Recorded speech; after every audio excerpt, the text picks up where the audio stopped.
جيهان بيودع عالية.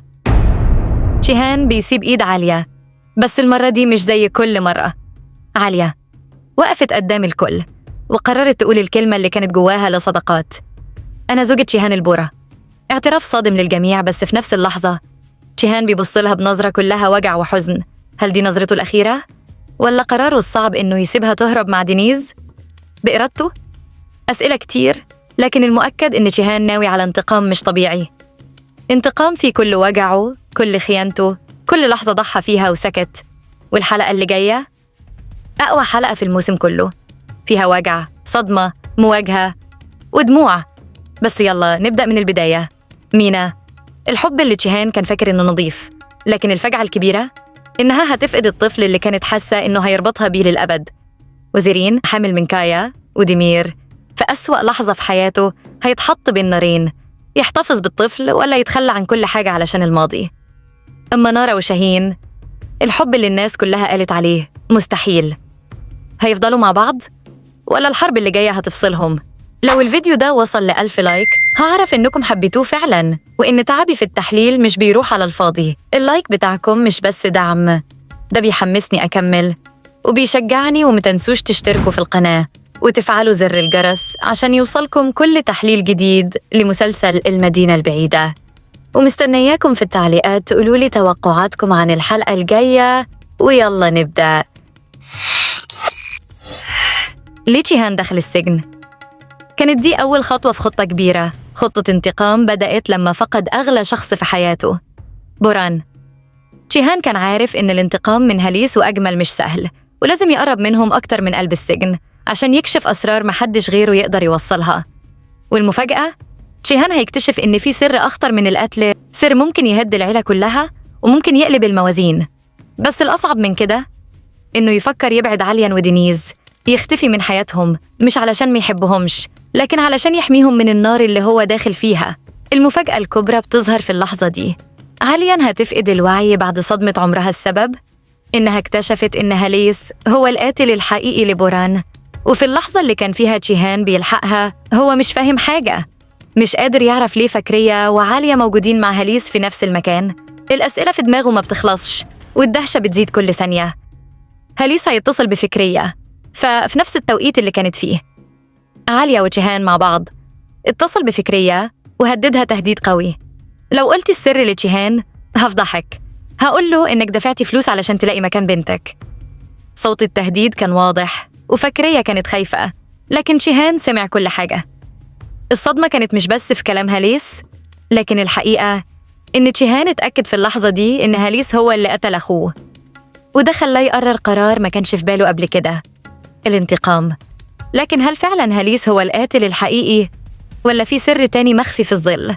تابعوا الفيديو للنهاية علشان هقول لكم المفاجأة اللي هيكتشفها جيهان والسر اللي هليس مخبيه. وأنا هقول لكم كمان، هل جيهان فعلاً هيقدر يسيب عالية تغادر وتروح؟ ولا القدر هيحط له خطة تانية؟ بعد ما تم إنقاذ نارا كانت الصدمة الأكبر. أوزكان ضحى بحياته علشان ينقذها، ودي كانت المفاجأة اللي محدش كان متوقعها أبداً. نارا اللي رفضت حب أوزكان بكل برود دلوقتي هتعيش في عذاب وتأنيب ضمير كبير، لأن رغم كل شيء أوزكان فضل يحبها لآخر لحظة في حياته. هو فعلاً كان ضحية حب من طرف واحد، حب ما تقدرش وما تحسش بيه، بس هو اختار يضحي علشانها. وفي الحلقة الجاية بنسبة كبيرة جداً أوزكان هيفارق الحياة، وهنودع واحد من أكتر الشخصيات اللي قلبت الموازين.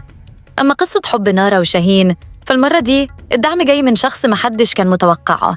جيهان هيكون داعم حقيقي لعلاقتهم، وهيحاول بكل الطرق يساعدهم إنهم يكملوا حياتهم سوا ويعوضوا كل اللحظات اللي ضاعت منهم. والمفاجأة إن جيهان بنفسه هيحاول يجمعهم ويهيئ لهم الفرصة إنهم يتقابلوا ويتكلموا من غير خوف، من غير حواجز. وده فعلاً هيكون نقطة تحول في نفسية نارا. أما عن زيرين، فالمفاجأة الكبيرة إنها بدأت تحس بأعراض غريبة، وده خلاها تشك إنها ممكن تكون حامل. ظهر تسريب إنها راحت الصيدلية علشان تشتري اختبار حمل، بس الصدمة مش هنا. وهي خارجة من الصيدلية بتتفاجئ بوجود كايا اللي المفروض إن علاقتهم انتهت وما بقاش في بينهم أي رابط.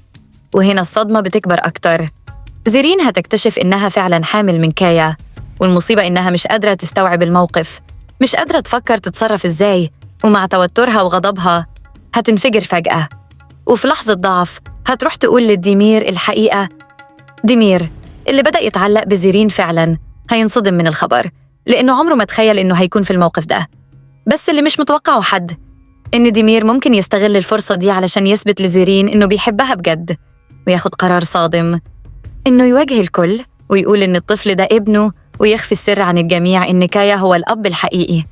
ده هيقلب الدنيا. ننتقل دلوقتي لمينا.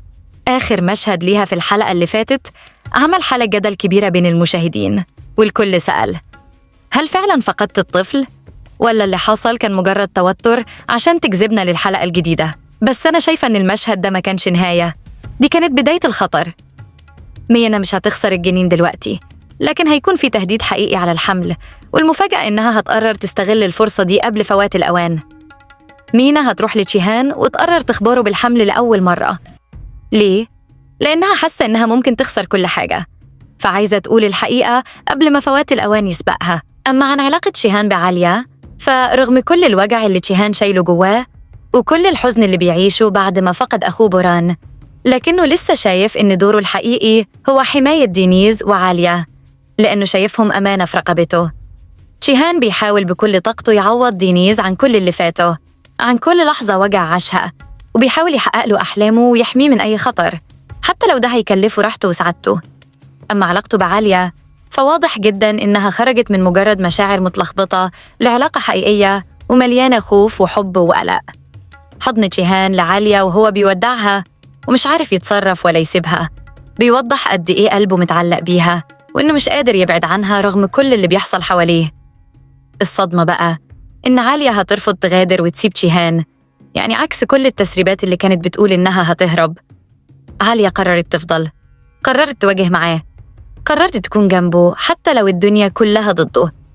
أما بكاء تشيهان فده كان خوفه الحقيقي، خوفه من إن انتقامه يعرض حياة دينيز أو عاليا لأي خطر، لكنه بذكائه هيحط خطة محكمة، خطة ينتقم بيها من قتل بوران، وفي نفس الوقت يضمن إن عاليا ودينيز يفضلوا في أمان.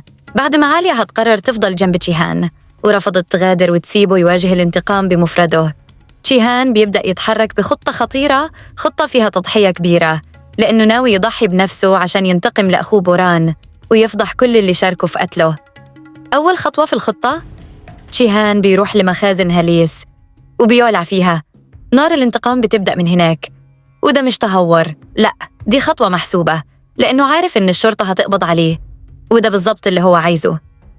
تشيهان بيقرر يدخل السجن بإرادته عشان يقابل هاليس وجهاً لوجه، يواجهه بالحقيقة ويسأله السؤال اللي مش بيروح من باله: ليه قتلت بوران؟ الصدمة مش بس في إجابة هاليس، لكن لما أجمل اللي كان دايماً في الصورة يسمع اعتراف صادم، لما يعرف إن بوران هو ابنه الحقيقي، وإنه هو نفسه كان سبب في موت ابنه من غير ما يعرف. اللحظة دي هتكون انفجار صدمة لكل الأطراف، وخصوصاً أجمل اللي هينهار بعد ما الحقيقة تضربه في وشه. لكن الأسرار لسه مخلصتش. المفاجأة الأكبر إن في عصابة كبيرة هي اللي ورا موت بوران، وهاليس يعترف لتشيهان إن دوره كان مجرد طرف صغير في خطة أكبر منه. الخيوط بتتشابك، واللعبة اللي بدأت بجريمة بتتحول لحرب أكبر بكتير، والأسرار اللي كانت مدفونة بتبدأ تطلع للنور واحدة ورا التانية. وبكده نكون وصلنا لنهاية حلقتنا. ما تنسوش تقولولي رأيكم في الأحداث تحت في الكومنتات، واستنوني في تحليل أقوى للحلقة الجاية. خليكم دايماً مستعدين لأن اللي جاي أقوى بكتير. سلام.